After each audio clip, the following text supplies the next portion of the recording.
La prérogative de Dieu est la lumière. C'est Dieu qui a dit que la lumière soit et la lumière fut. Genèse 1:3. La lumière est avec Dieu. Dans les Écritures, il est beaucoup fait mention de cela dans le royaume naturel. Dieu fait l'obscurité et la lumière. Et quand il veut, il peut interrompre le cours habituel des choses pour changer la lumière en obscurité ou l'obscurité en lumière. Il peut partager le même territoire en lumière et obscurité. Quand tout l'Égypte sous la plaie était dans l'obscurité, une obscurité totale, les enfants d'Israël avaient de la lumière dans leur habitation. Juste dans la même terre, lumière et obscurité existaient simultanément par une intervention de l'extérieur divine. Oui, la lumière peut être gardée et maintenue par Dieu au-delà du temps normal. Et l'obscurité peut être amenée prématurément, alors qu'il devrait faire jour.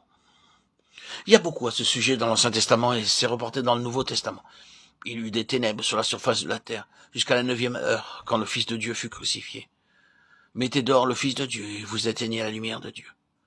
Justement, la lumière est la prérogative de Dieu.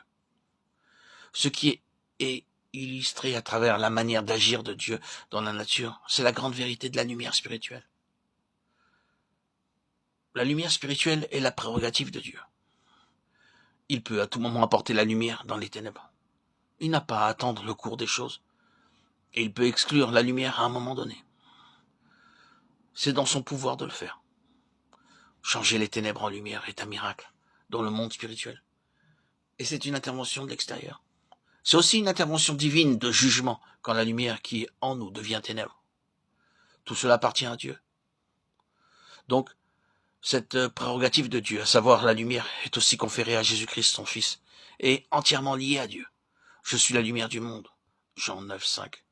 Au commencement était la parole était avec Dieu, et la parole était Dieu. En elle était la vie, et la vie était la lumière des hommes. Personne n'a jamais vu Dieu. Dieu, le Fils unique, qui est dans le sein du Père, est celui qui l'a fait connaître. Jean 1:14-18. Il l'a révélé.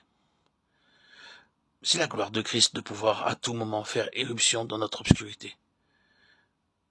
Et n'est-ce pas cela précisément qui a apporté sa gloire dans nos cœurs et qui a fait jaillir la gloire de nos cœurs pour lui, quand par ce toucher béni de son doigt, son esprit, nous avons été capables de dire soudainement, je vois, je ne l'ai jamais vu comme cela.